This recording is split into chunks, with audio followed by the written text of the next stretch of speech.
actually they called me for one. Oh, They sorry. are, you know, calling me from one to do one thing. A friend, a colleague of mine just got ill, and they called me from that company and said, "Hey, you need to go to Sevilla right now. Jump in the train and go there." I had no idea what to do, and of course, I was very naive. And also, how many years? Almost 30? No, 25, 6, 7 years younger than now. So yeah, that was the very beginning of my tour guide career. Then from that moment onwards, I was totally hooked, and I knew what I had to do. It was just to keep learning and studying a lot and taking people from here and there. And Sarah, you know very well as I do that in this field, every single day is a learning day, isn't it? Yeah, oh, it is. And that's why I love this job so much, is that you always learn. It's like when I was in college, I would have absolutely stayed for the rest of my life. I loved learning. I love being in college, but I was paying for college myself, so I didn't have the money to stick around. So this is basically another way to just be in university for your whole life, because I Yeah. learn something new every day, don't you? Yeah, absolutely. Yeah. Yeah. I mean, it doesn't matter how many times you've passed through the same street with so many people, there's always something different, you know, either the attitude of the people, the reaction of the people when they see something for the first time, but it might be, you know, the life, the trip of their life. And it's just amazing, just the joy of learning, and also sharing that experience that you have done many times, but it's the first time for the others that are coming with you. Yeah, and I find that even things that I've done a million times, like let's say, walking to St. Mark's Square in Venice. I mean, I've done Oh that a yeah, bazillion times. yeah. And every time I go, I just still feel that kind of rush of excitement, actually, probably more than when it was my first time seeing it. Because I vaguely remember the first time I saw that particular thing, I was like 19 and I was confused and it was hot and I was like, whatever, I don't even know where I am. But for me, it's just so exciting when you kind of set it up, you tell the story, and then you walk into that space, and then everybody That's looks right. around, and you can just see the awe and the way you can tell they all get chills, and it's almost like a group sort of electricity that I think is so cool. Yeah, yeah, I agree. You said something very curious, which is that you can even remember when you went the first time in Venice, in St. Mark's Square. I mean, at the time when we were much younger than we are now, it's not that we didn't care much about things, it's that we were not wise enough to perceive and appreciate what it was around us. But one thing that really shocked me in my early days, it was when I first went to the Sagrada Familia in Barcelona, for instance, right? The Gaudí Church, which is not the cathedral. Many people think it's Cathedral of Barcelona. It's not the cathedral, it's a basilica. And I remember the first time I went in there, and it was just two walls with four huge towers on each side and catwalks going around. And now it is, when you go inside, it's one of those moments that's you have to be there and experience it, you know. And even now, I haven't been there now for a little while. We all know why. What's the reason for that? You know, this COVID situation. But I can't really wait to get back again to see the inside, because now it's an active church. It's not finished yet. It's still supposed to be finished by 2026, 27. They don't know yet the year, but I can't really wait to go back there. And that was one of those wow moments I had. I remember in my early days of guiding, you know, those towers in both sides, just a wall, and it was something like it was supposed to be glorious and beautiful. It is glorious and beautiful, and it's not finished yet. Jorge, when I saw Sagrada Familia last was 1998. Well, prepare yourself whenever you go back there again, because it's one of those jaw drop Yeah. moments that you Oh, I'd experience love in to do life. that.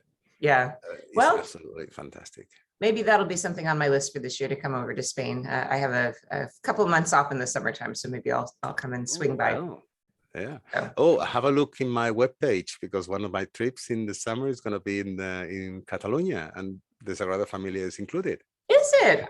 Okay. Yeah. Well, we'll need to coordinate on that because I'm going to be wandering around Europe probably most of the summer with my kids. So yeah, Okay. Perfect. cool. I'll have to do Great. that. Uh-huh. So you are guiding in Spain, but you're principally based in Madrid, right? So your I focus am. does your focus tend to be then central Spain, or do you also do Catalonia? What is sort of your focus? I do anywhere in Europe. Just it's part of the job just to go everywhere. But for some reason, because I'm based in Madrid, Madrid in the Iberian Peninsula is located in the heart of the Iberian Peninsula. So it's very handy and convenient to go anywhere in Spain, and including Portugal, because it's part of the Iberian Peninsula. So my second language is, well, I will say my third language is Portuguese. I am fluent in Portuguese, and it's because I haven't studied Portuguese in my life. It's the amount of times I've gone there. And it's not that they are similar, they are totally different languages, but having the ability of, at least for a Spaniard, I am aware that my accent in Spanish is not as hard as it could be with some other Spaniards. It's a little bit softer, but I still have that little, Spanish thing over there. That means that in Portugal, Portuguese people, they have the ability, because of their phonetics in the language, they have the ability to understand other languages. So I compare myself with them. So Portuguese was very easy for me to pick it up. And whenever they see me, a Spaniard with Spanish accent, talking in Portuguese, they go like, what? Really? And yes, that's why I do go also a lot of to Portugal as well. And Portugal is my second home. Although, Sarah, you know that originally I'm from the south of Spain, right? You're from Andalusia, I think, right? I am from Malaga. Oh, There are Malaga. three people in this world, very important people in this world, that they are from Malaga, and everybody knows about them. Pablo Picasso, Oh. Antonio Banderas, of course. And you're looking at the third one. Who's a combination of the two, right? Well, if you want to say it that way. I wish I could paint just a tenth of what Pablo Picasso used to do, but You're the Picasso of tour guides. How about? yeah, let's put it that way. Thank you. Yes, I'm from the south. I'm from Malaga. Every time I cross the border to the south, geographically, Spain is the second most mountainous country in Europe after Switzerland. I don't know if you were aware of that. So just to go from the fields of the planicies of Castilla and La Mancha, the land of Don Quixote, suddenly you find a range of mountains, which is the natural border in between Castilla and then Andalusia. Once I crossed those mountains, for some reason, that chipping here changes to my southern part. And look at me, I am very white skin, blue eyes, now is white hair, right? But I don't look southern, I don't look Spanish at all. So people, whenever they see me and I go to them speaking in deep Andalusian slang or accent, they look at me like saying, whoa, where are you from? Because I have the Malagueño accent. Malaga is located in the very, very bottom of the Iberian Peninsula, so it's surrounded by Andalusian provinces. So it's a very deep Andalusian slang and also accent as well. And I just love the place. The chip changes up here, as I told you, and my heart start beating faster because I'm in my homeland, and when I'm in Malaga, it's even more special. But it's funny because it happens the opposite. When I cross the border back to the fields of Castilla and get back to Madrid, I just get to the Castilian mode, and it's something that comes out unconsciously. Wow. Wow. So that means, I guess that leads me to the question. I know Italy obviously is my point of reference, and Mhm. every single part of Italy has a completely different identity. Every That's right. region, the language is even slightly different, especially the accent is very different. Some are completely separate languages from Italian. So I imagine Spain is the same. I mean, famously, we know about the Basque region and Catalonia as being separatist areas, so they obviously have a different cultural identity. But even within central Spain, is that true as well, that each region has its own identity? It's true, yeah. And it all depends a lot on the climatology. You are a lover of Italy and you love Italy, but you know, Italy is a very narrow country and very long. Spain is a little bit wider, but the geographical position of the Iberian Peninsula is in the southwest of the European continent, as we all know. And it happens that the winds, you know, the arch, if you close your eyes and imagine the map of Spain, south of France, and the boot of Italy, that arch that they make, the winds in that area goes anti-clockwise. When the winds from the Atlantic comes like kind of a clockwise because of the Gulf Stream. So one branch of the Gulf Stream hits the Iberian Peninsula, mainly Portugal, right, which is most of the Iberian Peninsula on the western part. And the temperature here is milder if you compare the latitudes in Spain and Italy with the United States. Is milder just because of the Gulf Stream. So what happens? Winds from the Atlantic and winds from the Mediterranean going in opposite directions, they collide over the Iberian Peninsula. That combined as being the second most mountainous country in Europe, we have so many microclimates. And also the altitudes of the cities. Here in Madrid, the average altitude is about 2,200 feet above the sea level. Okay, so, but the city itself is relatively flat, but it's high in altitude. So we call it continental weather. Winters are cold and summers can be really hot. I mean, we can easily get outside 115 in summer, which is, on top of that, very dry. It's like if you're breathing, but you're feeling like lack of air in your lungs most of the time. And in winter, it happens the opposite. Once you get outside of the big cities and the big you know, urban areas, everything is white and snowed because of the altitude of the city. But it depends on the climatology, you know. In Spain, most of Spain, sun shines most of the year, like it does in Italy as well, like it does in Greece. We are Mediterranean people. We love outdoors. Doesn't matter how cold it's outside. If we have a couple of hours to go outside for a walk, we go for a walk. We go and do the paseo. What they call it, the paseo is, you know, just if you're married, get your partner and oops, sorry, I just hit the microphone. And just go for a walk and just sit on a bench and watch people around, or sit at a cafe and have some chocolate con churros, for instance. Now it's winter, and if it is summer, why not a vermouth with some olives? That sounds delightful, Jorge. Actually, you know, when I think about Spain, I don't think about, I love chocolate and churros. That's fantastic. And I had that at about 3 o'clock in the morning once. But when I think about Spain, I just think about being hot. I made the mistake of going in August during the fiesta season. I spent all of August there, and wow, yeah, all I can think of is how hot that I was. But that kind of leads me to a question: what is the best time of year to visit Spain? Because I know for a lot of destinations in the Mediterranean, usually May, June, September, October are kind of the most optimal. But does Spain tend to get hotter than other places? Okay, it depends where you go. If you go to by the water, obviously the temperature is going to be milder, and in summer as well. Although it will be hotter than in winter, obviously. Yeah. But if you come to on a vacation like in Catalonia, or you come to the central Iberian Peninsula, or you go to the south, the ideal time is, let's say, from late April till mid-June. And then let's say late summer until, I would say, mid-November. That would be the good times to come over. And there is a reason, especially for me, for that. And please don't get me wrong here, is that if I go on vacation, I just want to go where I make sure that the kids are still at school. I understand that. You know that, but see, that mentality doesn't actually always pan out, because, for example, a lot of people say, oh, I'm going to go to Italy in May because all the kids are in school. That doesn't pan out, because that's when school children go on vacation. So I would say that might be true, except for May.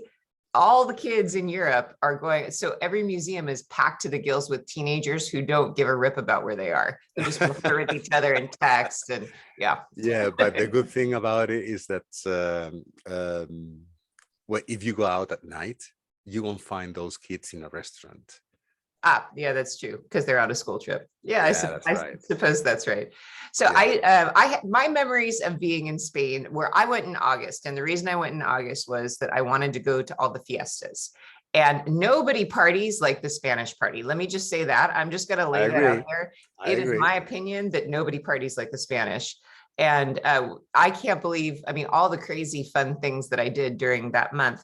And when I'd been to Spain previously, I was a backpacker, and oh my gosh, people would invite you to parties left, right, and center, except the parties didn't start until 2 o'clock in the morning. Yes, right. Yeah, so the culture in Spain, I just feel like is so vibrant and party-like, and I mean, and late, people like staying up late. But the thing I remember the most about Spain is just those wild fiestas. And the one that I went to, I think I've told you this before, for my honeymoon when I got married in 1998. Yeah.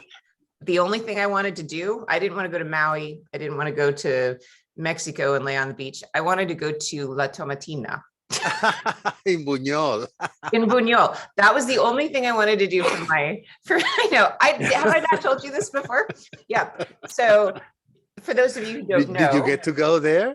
yeah, I did. That's what I did for my honeymoon is I went to Buñol. I went to La Tomatina. So yeah, that if you don't know what that is one of the most famous fiestas. I didn't realize it was one fiesta in a whole range of every single town has a fiesta in the summer.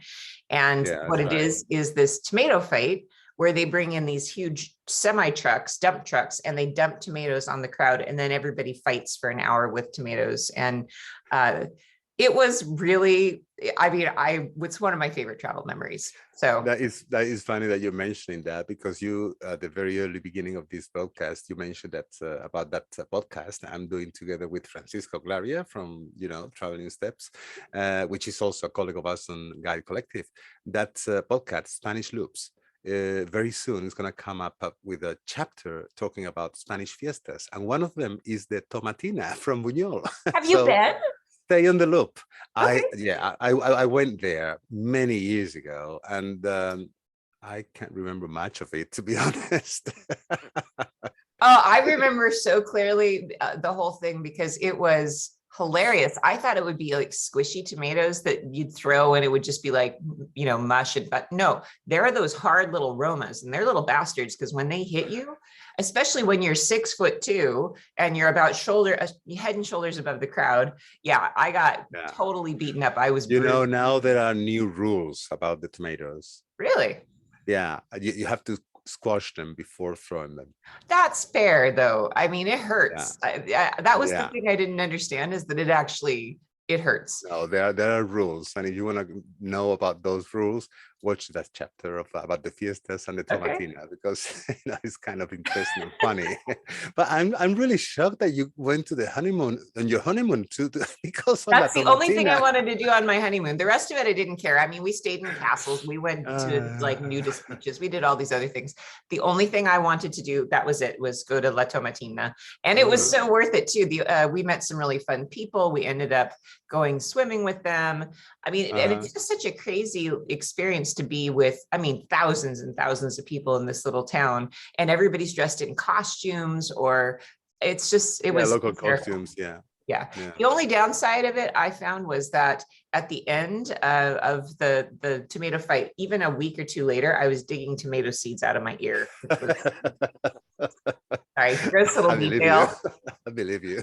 Yeah. But tell me about, so that's just one. That's the most famous fiesta, Yep. probably, Yeah. along with the running of the bulls. Those are both fiesta related events, and everybody's heard of the running of the bulls. But Yeah. what I found surprising was every single town had their same version, but they had some kind of different thing. Can you tell us a little bit about the fiestas and what that Sure. is? Yeah. I mean, let's say that the big opening of the fiesta season in Spain is Saint Joseph's Day, which is March 19th, which happens to be in Spain Father's Day.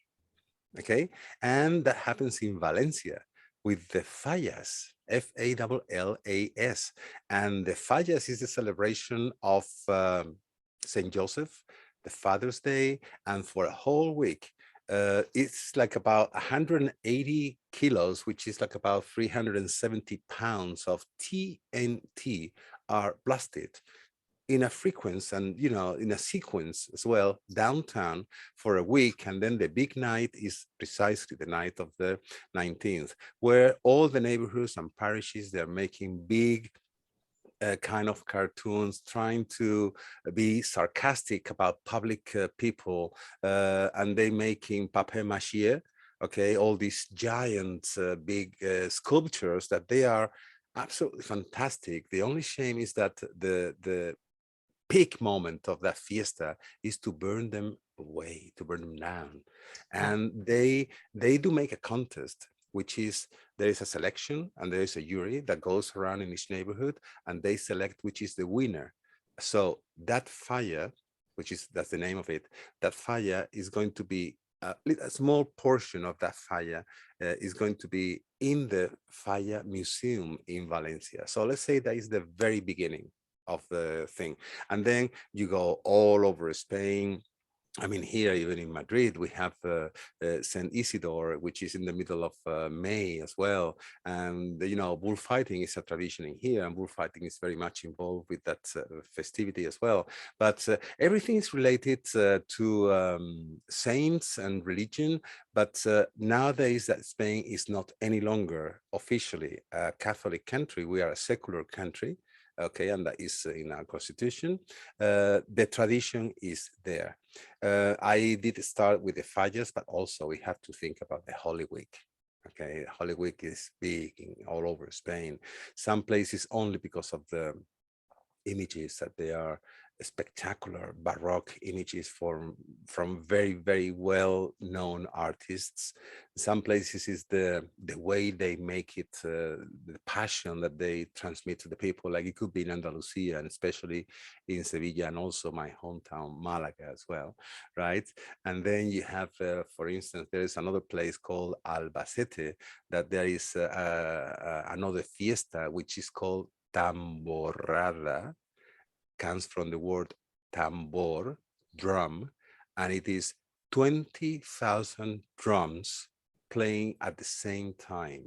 Wow. Imagine that. So any excuse for getting out and celebrate something. Yes, Spain is a country of many, many traditions. So where does that come from? Because I mean, I know that like, how much time I spend in Sicily and my love for Sicily. And I know that so Mhm. many of the festivals there and the processions and things come from the Spanish occupation. So where is it in the Spanish heart does this come from? This love for celebration and partying and big displays of religion and all these things. Where does that come from? Is the attitude. I believe it's the Mediterranean attitude. Because if you go to Greece, that's got nothing to do with the south of Italy, and Spain is the same attitude. It's exactly the same. If you go to south of Turkey, which is by the Mediterranean as well, it's the same. If you go to Lebanon, it's same. Is the climatology. And also, believe it or not, and you might think, and whoever listens to this is going to say, oh, it's crazy, but the food also makes a lot of difference, because we have so blessed in here by this climatology that we have, with so many microclimates, that we have very accessible all natural products, and the base of our diet, which is the extra virgin olive oil. You know that. By the way, guys, sorry, but Spain's been in the last 45 years the leader of producing extra virgin olive oil. Sorry, I had to say it. Really? Oh, I didn't Yeah, know that. Well, yeah. Spanish olive oil is fantastic. I mean, it's a different quality, it has a different flavor, but it's excellent as well. So, Mhm. and of course, any place that has olive oil, in my opinion, if they grow olives and have olive oil, the food is always going to be better somehow. I don't know why. Yeah, yeah, I agree So, totally. tell us a Yeah, little bit about the food, because you're a cook. You love to cook, and we're going to cook together this week. So, yeah, that's right. We are. we are, yeah. So a lot of people know about tapas, but like, what are the other things? What other dishes can people look forward to? My memory of being in Spain was ham, pork, pork, pork, ham, pork, pork. Come on. Well, please forgive me about this laugh. I shouldn't have laughed that way. The ham was just an introduction from a sad episode of our history. You know that the Catholic monarchs, sorry guys about that, they were the promoters of the Spanish Inquisition. And the Spanish Inquisition was against Jews and Muslims. We all know that. So to promote the that they were really changing religion, they promoted the pork meat. That's why the pork meat is like another religion per se in Spain, Oh. and all the products about that. So yeah, our diet is not based in pork products, but pork meat is a very important part of our food culture in here. That And is fascinating. I would have never put that together. Yeah, so that makes sense because they yeah, were so into the Inquisition and they oh wanted yeah, that's right. make Yeah. that clear that Hmm. anybody who was Muslim or Jewish couldn't eat the pork. Wow. That's See, right. you talk about learning. I learned something from you just this morning. Yeah, Everything at the end, Sarah, relates to history. yeah, If it you think does. about it, it relates to history.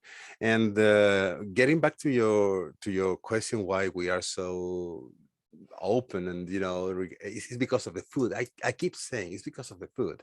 I mean, Spain is the largest producer of rice in Europe, the largest producer of wine in the world since 7 years ago. Seriously, since 7 years ago, the largest producer of extra virgin olive oil within the last 45 years. But there is one reason behind all that. I mean, I can get my mouth full of saying about Spain, Spain, Spain, Spain, but there's a shadow, a very long shadow that still covers our way of life, which is Franco, the dictatorship we had until 1975. I just want to say here that when we had our civil war in between 1936 and 39, Sarah, tell me, what happened in the world in 1939? World War World War II II. started.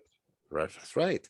1945, United Nations was created. Some borders in Europe were changed as well at the same time, but Spain remained totally isolated together with Portugal because we had a dictatorship. Portugal had their own dictator, Salazar, but we're here to talk about Spain, right? So Franco was desperate to get into the international map, but the United Nations said, no, thank you. So what happened in those years since 1945 until Franco died in 1975, and then some years after that, the political transition we had, okay? What happened in those days? Who won the international market to their products? France with wine, Italy with most of the foods and Food, yeah. Mediterranean cooking, and olive oil that it was exported from Spain to Italy in those days. And now Italy has a large production, but still today, Spain is producing a lot. And much of the olive oil that comes from Italy is, I'm not saying that all of it, okay? I'm just saying that some of it is a blend of Spanish olive oil is being bought and bottled over there. So that long shade of Franco is still affecting us. That's why it's so difficult, and it was so difficult to the Spanish pork products to get into the American market, the Spanish products in general, wine, olive oil, pork products, any other kind of things, including rice, just Spanish rice, when we are the largest producer in Europe of rice. Also, we are the largest producer of citrics in Europe. All the area of the eastern part of the Iberian Peninsula, pomegranate, no, sorry, pomegranate, not the, how you call it, the oranges, tangerines, which is the other, which is a little bit bitter. Forgot the Bitter name. oranges. Grapefruits, Oh, sorry. grapefruit. Grapefruits, yeah. We are the largest producer. Also, Spain is the only part in the south of Spain, is the only part in Europe that we have subtropical weather. So you have mangoes, you have chirimoyas down there. We have avocados. I mean, there's a large production down there, and everything is exported to Europe, which is our main, you know, we sell them because we are part of the union. That's one of the things that we took advantage of in the 80s. We became a full member of the original 12 members of the European Union. And that was a train that we had to catch because it was just one opportunity. And here we are, for better, Well, for and it good, really for bad. benefited Spain. I mean, as far as I can tell, because I remember Spain in the kind of early 90s and when I first went there as a student. And yeah, it was definitely not the same as France or England. And wow, it's amazing how the European Union has really brought everybody's standard of living kind of Sure. Yeah. level, you know. And even in the early 90s, it was very different than it was only 10 years before. In 1992, three big events happened in Spain.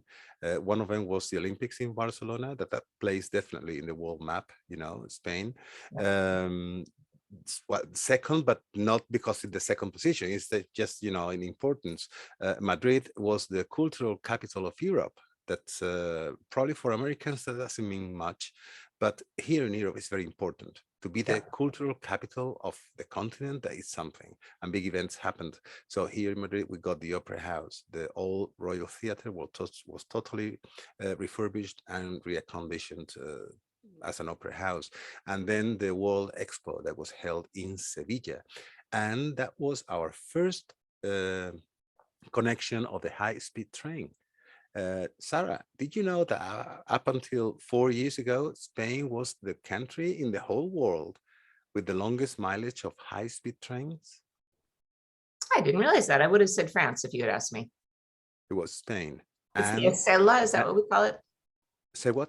It's called the Acela. Is that what that's called? No, the Acela is okay.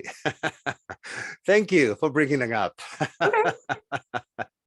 Okay, no, AVE is our network here in Okay. Spain. You know, in France it's the TGV, in Italy is the Pendolino, if I remember well. Okay, and They're then called Le Frecce now. Yeah. okay, and then we have Japan. Japan was the precursors of that, but the Acela is the name of a train that it was invented by two Spanish Basque engineers in the late 1950s, and they exported that technology to the United States. And that train is the one that connects Boston with Grand Central, and actually is Spanish technology, and is the fastest train that you have in your country right now. See, I relate that. Okay, I know this is going to be a roundabout explanation, but the reason I relate that is that my older son Luca, used to be obsessed with trains, and all we would do is read train books about trains all the Really? time. When he, Oh, yeah, when he was like in kindergarten, he knew everything about every train. So that's why I'm like, yeah, because I remember that they use the Acela here, even in Seattle, I think, for the run between here and Portland. So yeah, actually, I've rode that train in yeah. from Portland to Eugene, and it's like being in an old-fashioned talgo. That was the original name of the train here in Spain. It's like being in one of the old-fashioned train here in Our Spain. most modern train for you is like an old-fashioned train. Hey, you know, from Madrid to Sevilla, the very first track of fast train, if you go by car, making a couple of quick pit stops and filling the tank with gas halfway through, it might take you about 6 hours by car. If you do it on the train, which is from the heart of the city to the heart of the city, is 2 hours and 25 minutes. Yeah. Well, we are so behind here. I mean, yeah, when I'm going between Rome and Naples, it takes less than an hour. It takes 50 minutes to drive. It takes 2 to 2.5 hours. There you And go. yeah, here in the US, man, between here and Portland, if I could get to Portland in 45 minutes, I'd go more often. I mean, who Yeah, wouldn't? yeah. That would be nice, but that's not going to happen for us, at least not anytime soon. But I mean, the other thing that's hard here in the US is just our distances are so much further. The Yeah, distance that's we have right. to cover That's between places. Yeah. So that's correct. That's who correct. knows? Maybe someday. So I see a lot of similarities. I grew up in Southern California, and so when I'm in Spain and Portugal, I really feel like I'm in Southern California, because a lot of I think it's partly the culture, but it's also the sun, the nice weather. Is the weather that nice all the year around? Because it sure feels like it's always nice weather in Spain. If you are in the south of Spain, yeah, yeah. Also, don't forget that there is a province which is a bunch of islands that they are in the Atlantic, in the northwest of the African continent, which are the Canary Islands. It's a bunch of 7 islands, and that compared to United States, and we get the European Union. For us, it's like for you is Hawaii. Yeah. Okay, you fly to Hawaii, which is part of your country, it's another state, and you use the same currency, you speak the same language, and you find your local products in there. The same is here, the Canary Islands. And from Madrid is 2.5 hours flight. From Central Europe, maybe like 4 hours, which is from the west coast of United States to Hawaii. Is that right? About 4 hours from Medellin. It's a little longer. Hawaii is quite far. Oh, okay. But Yeah. anyway, But but it's yeah, no, just a plane the ride. analogy is Okay. good. Yeah. And so when you go there, I mean, the good weather is guaranteed all year round. So that's why it's high season all year round in the Canary Islands and also the Balearic Islands and the Mediterranean. The weather is really mild, although it can get rough, sometimes. But if you go inland because of the altitude, it could be cold. I mean, last night we had here below the freezing point, it was 25 Fahrenheit last night. Wow. And tonight is going to be the same. But that doesn't really happen every single day. If you go more to the north, obviously there is less lights and daylight, I mean, so that also make a little bit of an influence that you gather at homes with friends. The southernmost that you go is like in Southern California.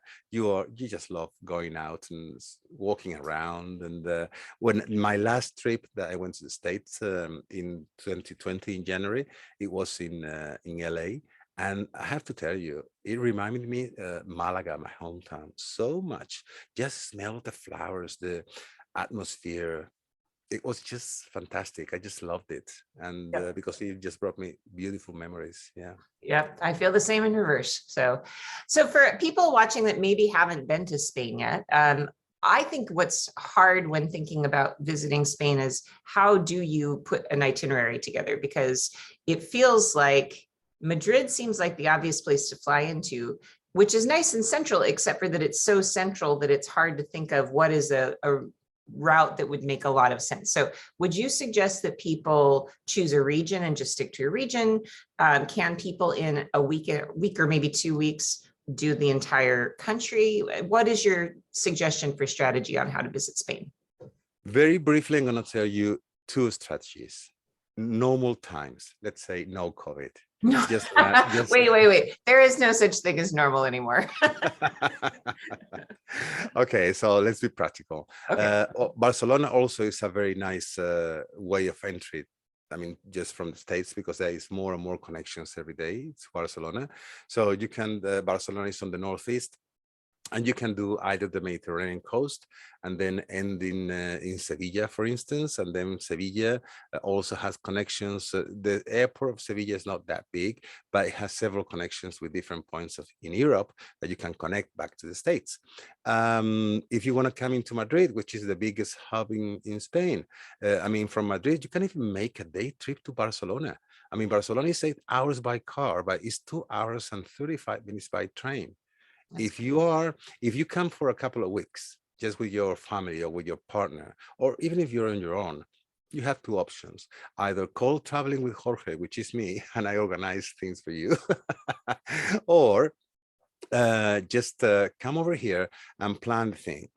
Couple of weeks, okay. You don't need to rush. There's a lot of things to do, and you could do lots of things every day. But if one day you get up really early, go to the train station, which is just 3 or 4 metro stops, underground system, right? Jump in the train. Within 2 hours and a half, you are in the heart of the city of Barcelona. You just get your metro map in there, your metro pass, and go and visit a couple of sites, and then get back to the train station the same day. And within another 2 hours and a half, you are back home in Madrid. Hey, not many countries gives you that chance. I mean, the geographical position of Madrid, right in the middle of the Iberian Peninsula, gives you those chances.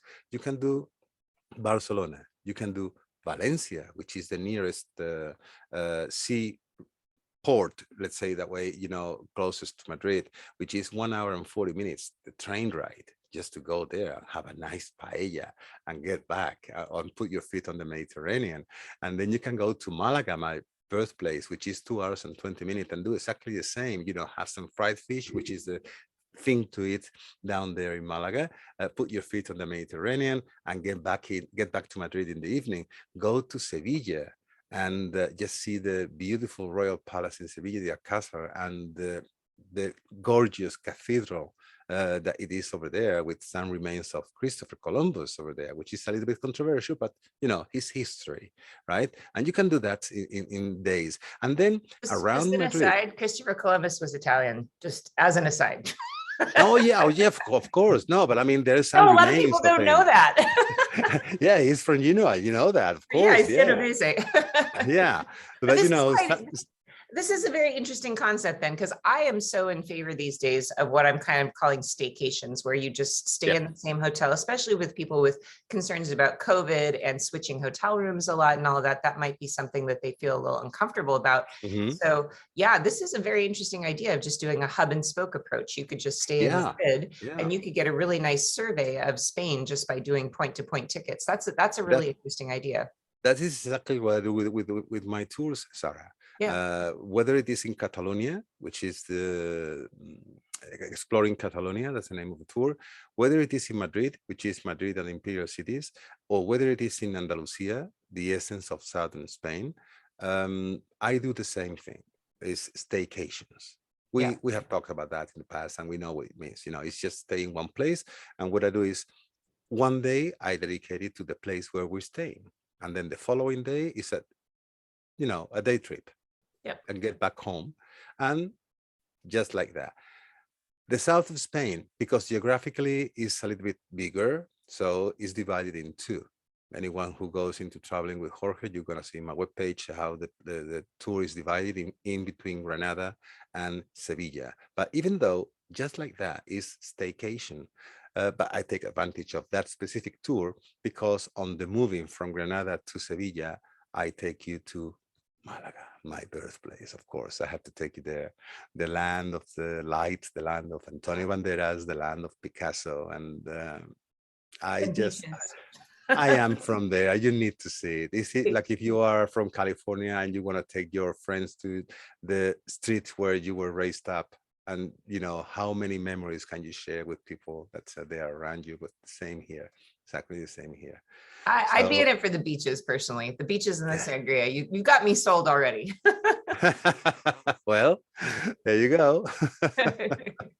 So that's an interesting approach. You can certainly go to Spain and you can just stay in one place and then Mhm. go around. So the top sites, what are the top sites in Spain? So off of the top of my head, I think of course Sagrada Familia and Gaudi architecture in Barcelona. You want to see the museums in Madrid. There's some amazing museums. Mhm. Sevilla, Andalusia, if you can do it. And of course, my favorite thing is going to the Alhambra. So those are the things off of the top of my head. What are other things that you would say people should have on their list of things to see in Spain? Okay, those are the blockbusters, obviously, and you cannot take a group of people to Barcelona and tell them, "No, I'm not taking you to the Sagrada Familia." So, what am I doing here then? Huh? If you're taking me there, yeah. But there are many other things. For instance, did you know, Sarah, and anyone who's listening here, did you know that there is an area of 50 dead volcanoes in Catalonia? I did not. Well, that's one of the bit off the beaten paths, that's is included in my tour in Catalonia.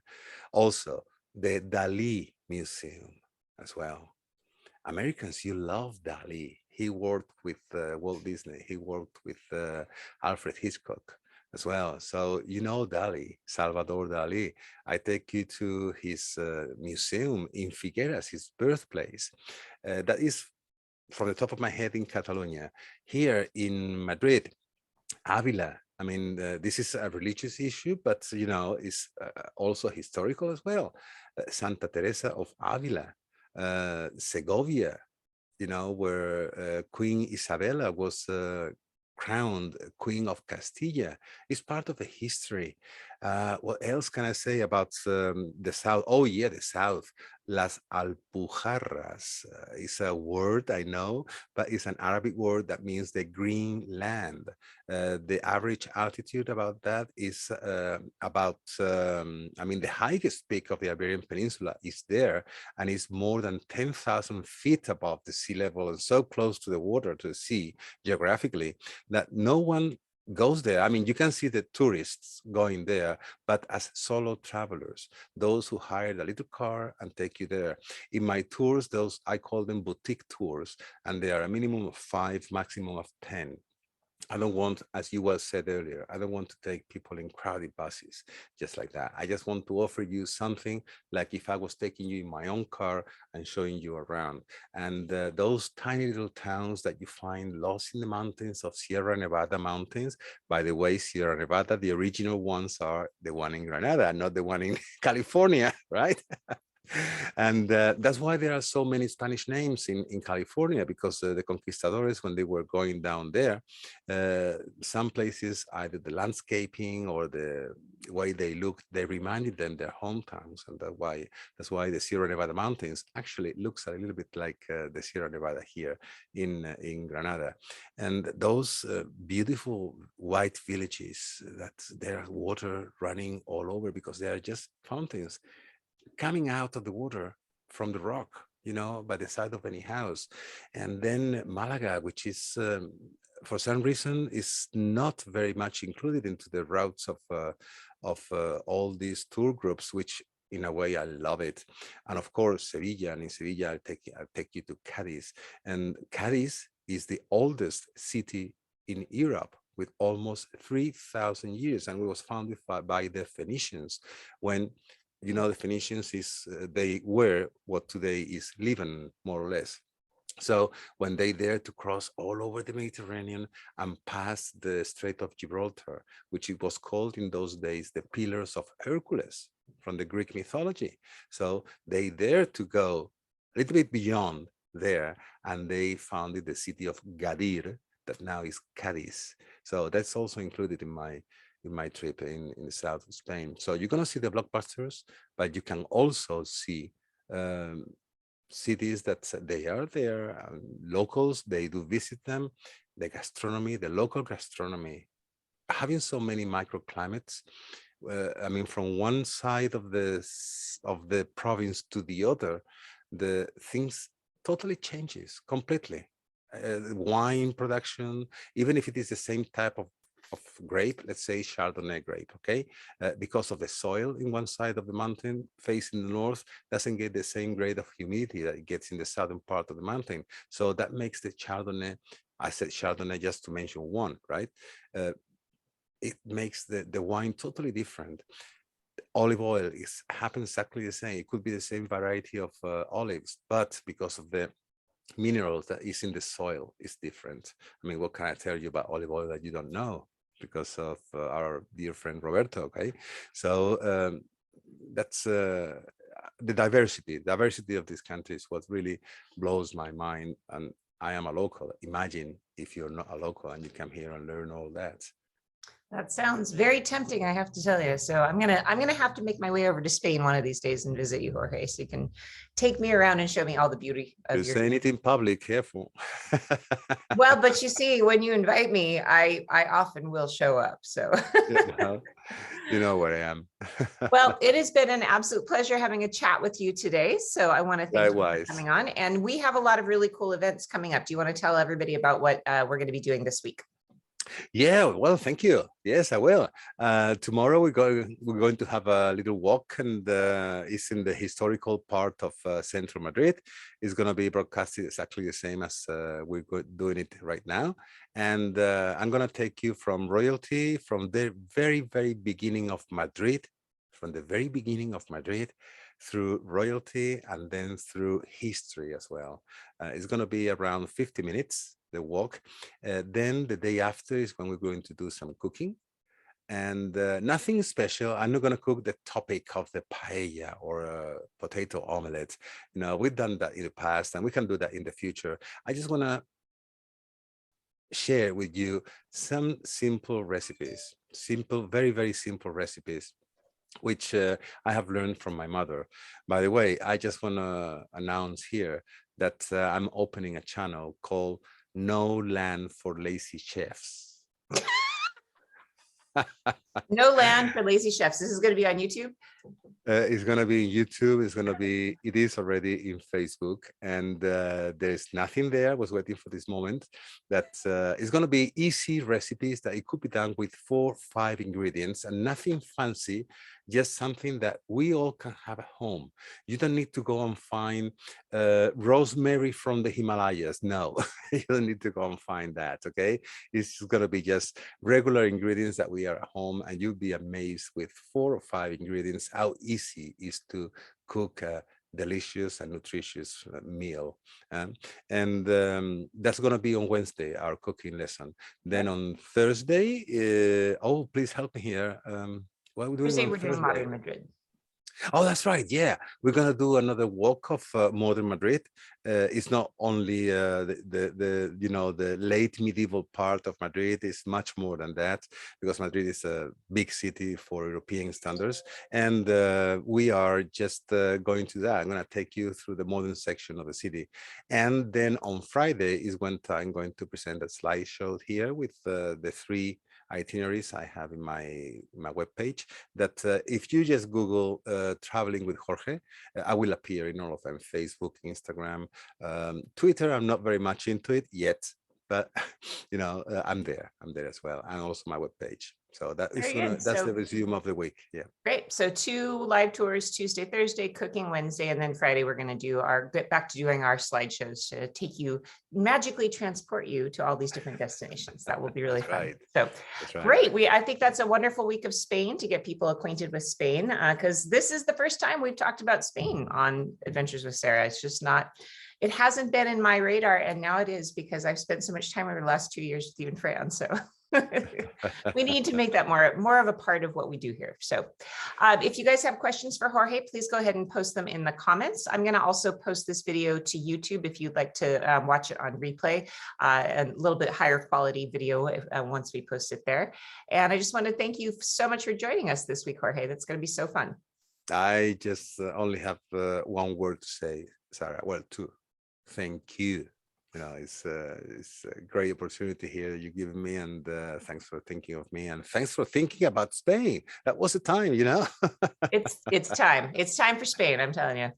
Very good. All right, we'll see you all tomorrow. And our event tomorrow is going to start at 9 a.m. I think it is. Yeah, 9 a.m.